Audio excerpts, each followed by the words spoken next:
What's up YouTube, my name is Smitty and welcome to my truck and travel channel. Today we're going to be working on Project RAV and we're going to be installing a remote start kit to it. It is a 2019 RAV4 key version, not the push button, and also the non-hybrid. I typically go with the same remote start kits when I put them in my vehicles, but this time I wanted to try a new company. And if you go on Amazon and type in remote start kits, this company pops up. It is StartX. They have a multitude of different remote start kits and they pretty much are running the game on Amazon. But yeah, without further ado, let's get to it. All right, so when you get your kit, again, it's for a 2019 RAV4 non-hybrid, not push start. So it's literally, you got to put the key in and turn it. Here's what you get. You get a sticker that says you have remote start. I don't know why that even matters anymore. You have the module to program it, that you will have to plug this into a computer and program it after you program it to the vehicle. And this is just the link to that. Here's the module. So basically you'll take this, plug it into this, and then plug this into your computer and then download their software and then it'll program it. This is the Immobilizer kit. And this is literally your main harness. They give you a trim removal tool and the instructions, but I'm going to show you how to do it right now. All right, so now that you're in the vehicle, go ahead and start the vehicle. And then you'll have to hit this screw with a Phillips head screw and then turn the steering wheel the other way and hit the same screw right there. After you get those two screws out, go ahead and turn off the car. And then right under your steering wheel, there'll be a third screw. So here's your steering wheel. Right underneath it, there's a screw right there. Go ahead and hit that. The next thing you want to do is grab your trim removal tool or a little screwdriver and pry off this little side panel right here.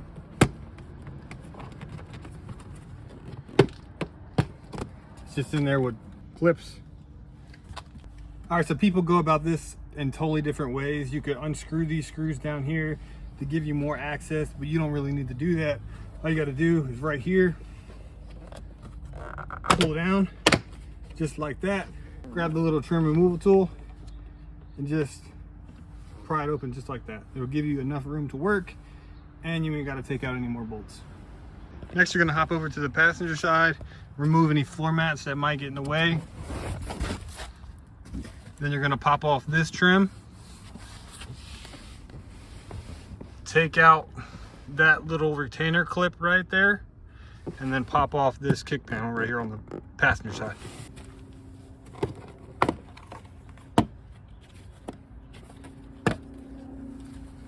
And for this kick panel right here on the passenger side, just think of that as a plastic screw. Just literally grab it, spin it off, and it pops right off. Then grab it and then pull it straight off. And since I'm already over here to the passenger side kick panel, I went ahead and grabbed this harness. The harness is labeled TPMS and it goes into this blue connector right here. So unplug it here, plug this into that, and then this and back into the original location.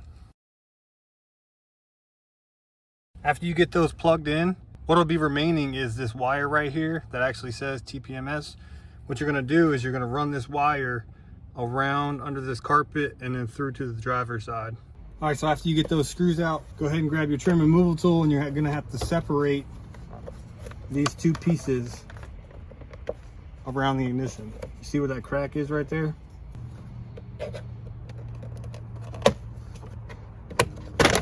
Just like that. The bottom comes out completely. The top is still in there securely.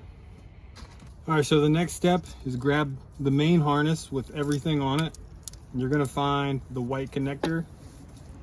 This goes into your ignition. So this white port right here, there's a wire coming right out of it. Just unplug it just like that. Plug the kit in.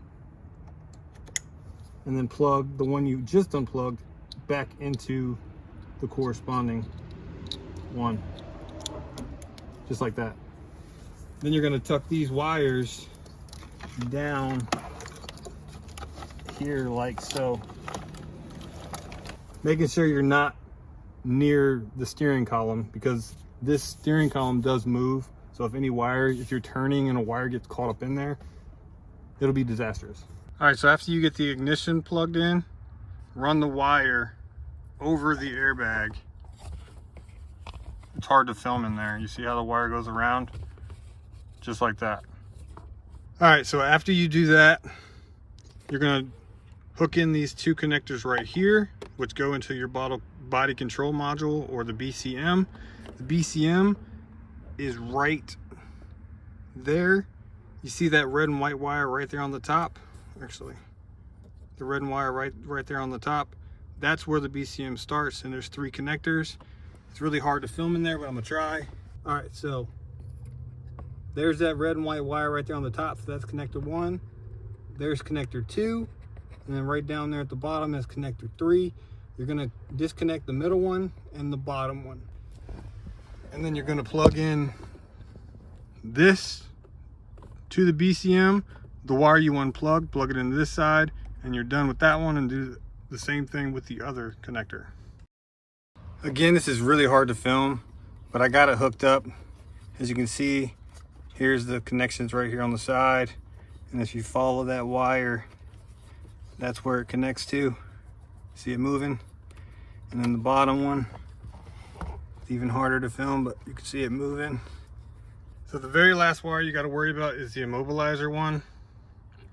And where that plug is, this is where we were just working at the BCM, so 1 and 2. There's a white plug right here. Can you see that? Unplug that white plug, plug in the new plug, plug the plug you just unplugged into this one, and then you are golden. After you get the Immobilizer plugged in, you can see right here, I had to tuck it down below. There ain't a lot of room in there, so you got to get really, really creative. And if you have big hands like I do, it'll be pretty tricky to get that one plugged in and then the bottom one on the BCM plugged in. Then you're gonna be left with this little connector.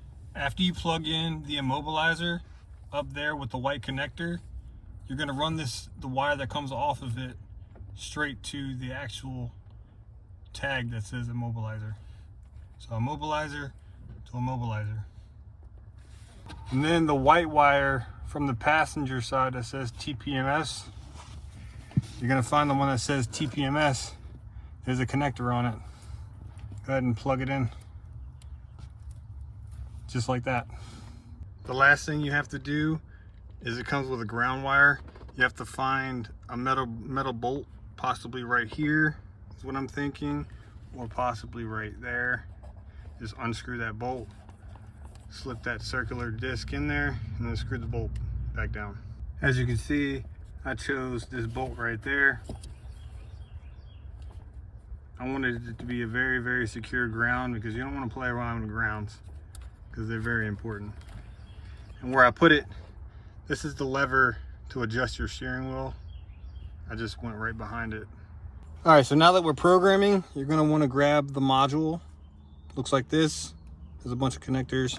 There's a little teeny button. Keep that button in mind, and then keep this big connector in mind. So what you're gonna do is you're gonna hold that button down and then plug in the big white connector. Then these lights are gonna start changing colors from red, blue, and yellow. As soon as it stays blue, let go of the button. It should stay blue even with the button released, and then plug in the other connectors right there. So press.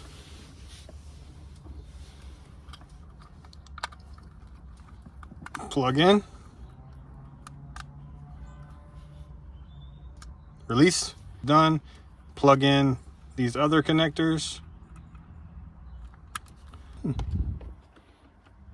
The white. This white's on the other side.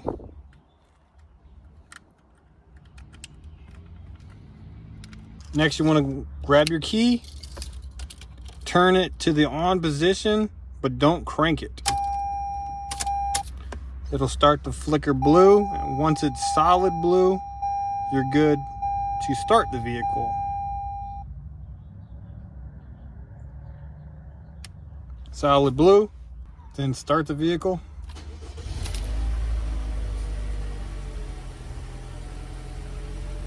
Once the red LED turns on, turn off the key and remove the key.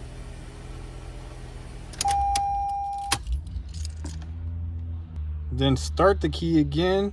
The red LED will turn off and the yellow should turn on. Wait, and then when the red and yellow LEDs alternate, remove the key.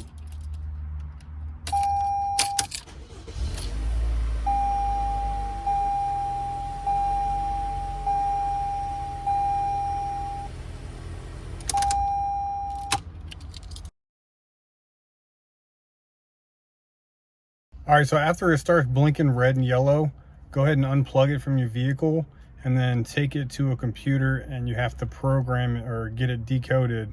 It's a really simple process. I'm not gonna film actually doing that because they have a video. As soon as you click on the link, you'll see the video, and the video is very informative. I just followed the video.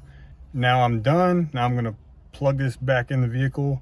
Don't hold the button when you do it this time. Just plug everything back in, the big connector, the white connector, the red, and the other white connector. And there you go. I'm going to test it out.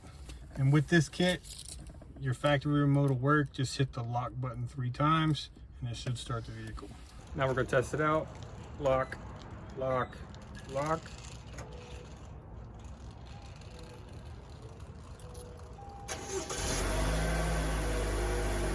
This thing will run for 15 minutes, and if you don't get in, put the key in and push the brake, it'll shut off in 15 minutes.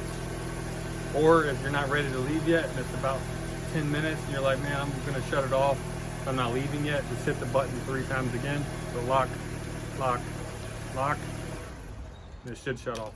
After you get the kit installed, you're gonna wanna secure this module up inside the dash. Everyone's different. You put it wherever you want to put it. The kit comes with a bunch of zip ties or zap straps, whatever you want to call them. What I do is I usually wrap it around a cross member in the dash away from the steering column.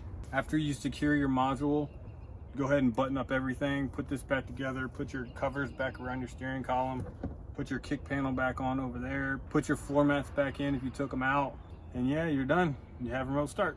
That wraps it up for this one. I hope you found this video helpful. And then hit that subscribe button right down below and become part of our squad. And I'll catch you on the next one.